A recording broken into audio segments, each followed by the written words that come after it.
இனிய காலை வணக்கம். இன்றொரு செய்தி. கவிஞர் கண்ணதாசனிடம் வெளிநாட்டவர் ஒருவர் கேட்டாராம், ஏன் உங்களுக்கு மட்டும் இத்தனை கடவுள்கள்? ராமன், சிவன், கண்ணகி, பார்வதி, சரஸ்வதி, லக்ஷ்மி, காளி, முருகன், பிரம்மா என்று பல பெயர்களை வைத்திருக்கிறீர்களே, எங்களைப் போல் ஒரே கடவுள் வைத்துக் கொள்ளலாம் அல்லவா? எதற்காக இத்தனை கடவுள்கள் என்று கேட்டாராம். இடம் தெரியாமல் வந்துவிட்ட கேள்வி அது.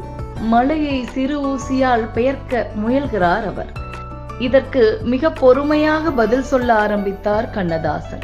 உங்கள் பெற்றோருக்கு நீங்கள் யார் என்று கேட்டார். அதற்கு அந்த வெளிநாட்டவரோ மகன் என்று சொன்னார். உங்கள் மனைவிக்கு என்று கேட்டார். அதற்கோ கணவன் என்று பதில் உரைத்தார். உங்கள் குழந்தைகளுக்கு அப்பா என்றார். உன் அண்ணனுக்கு தம்பி என்றார். உங்கள் தம்பிக்கு அண்ணன் என்றார். இப்படியே அவர் கேள்வி கேட்டுக்கொண்டே இருந்தார். கேள்வியும் பதிலும் நீண்டு கொண்டே போனது. பெரியப்பா, மைத்துனர், மாமன், மச்சான் என பல உறவுகளில் பதில் வந்து கொண்டே இருந்தது. சில நிமிடங்களில் கண்ணதாசன் நிறுத்தினார். பின்பு ஆரம்பித்தார். வெறும் மண்ணை தின்ன போகும் உன் சடலத்திற்கே இத்தனை பெயர் வைத்து அழைக்கும் போது யாதுமாகி நின்று எங்கெங்கும் நின்று உலகையே கட்டி காக்கும் என் அப்பன் பரம்பொருளை எத்தனை பெயர்களால் அழைத்தால் என்ன என்றார்.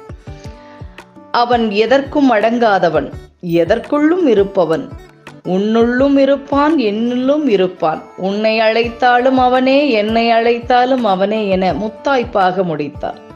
சிலிர்ப்பை தவிர சிறிதும் இல்லை அங்கு சலனம். இதிலிருந்து நாம் தெரிந்து கொள்வது என்னவென்றால், கடவுள் என்பவர் அண்டம் முழுவதையும் படைத்து காப்பவர். என்றும் அவர் எல்லா சக்திகளும் பொருந்தியவர்.